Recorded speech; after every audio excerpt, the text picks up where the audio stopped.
Now, we've got a lot of folks in Spokane that are from communities that have fled communism, and I want them to speak next. So I'm inviting up Ina Mayorov, and Ina is a first-generation immigrant who fled the former Soviet Union. She's also getting out the Slavic vote for freedom and liberty. Yeah, Let's give her a big round of applause.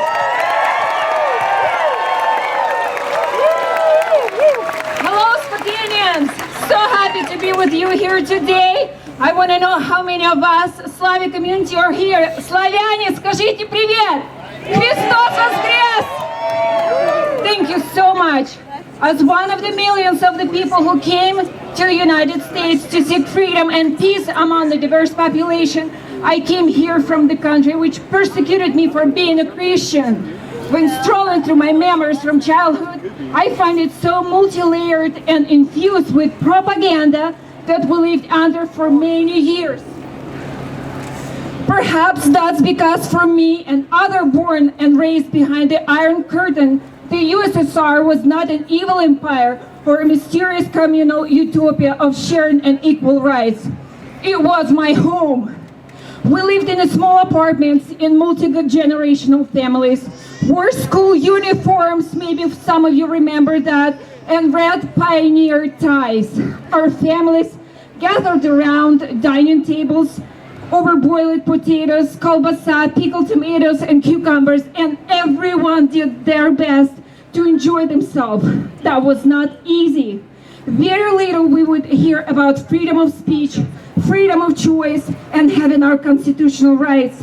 People were controlled and manipulated through fear.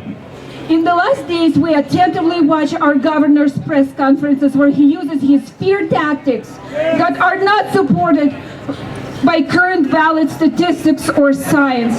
We observe the ever-increasing changes in the major commercial businesses such as Costco. Since they have a big impact on public opinion, they're being used as such with fear, layered with more fear.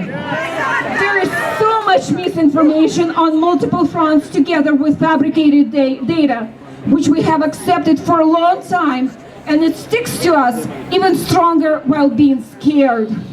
And that's put us in a situation where we find ourselves in today. So much like Slavs were back in Soviet Union. We have been conditioned to think we are doing a service to participate in the lies unknowingly. We don't dare to question or doubt because Facebook and YouTube know better what is or is not permitted to share and discuss. And we just submit.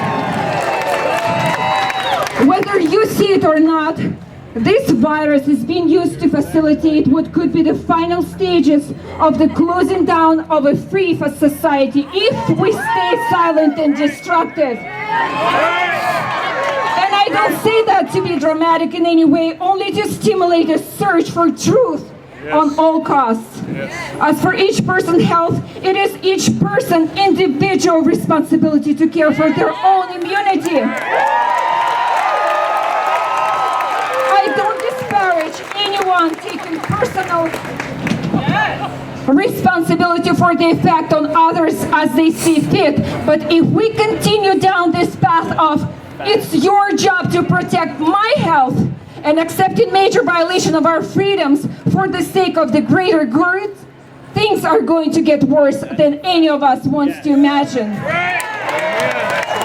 Science says that social distance leads to inability to build up immunity to anything. Otherwise, we can repeat this again at a later date. So are we going to shut down our country every single year another virus comes around?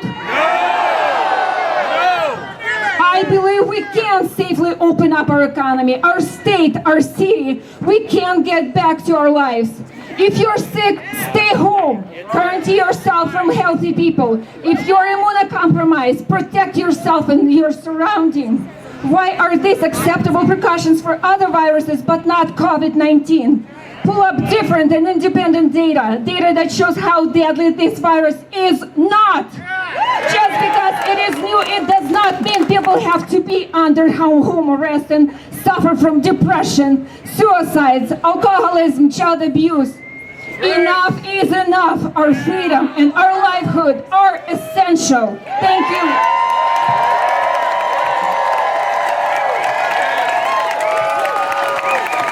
That was fantastic, Ina. Thank you.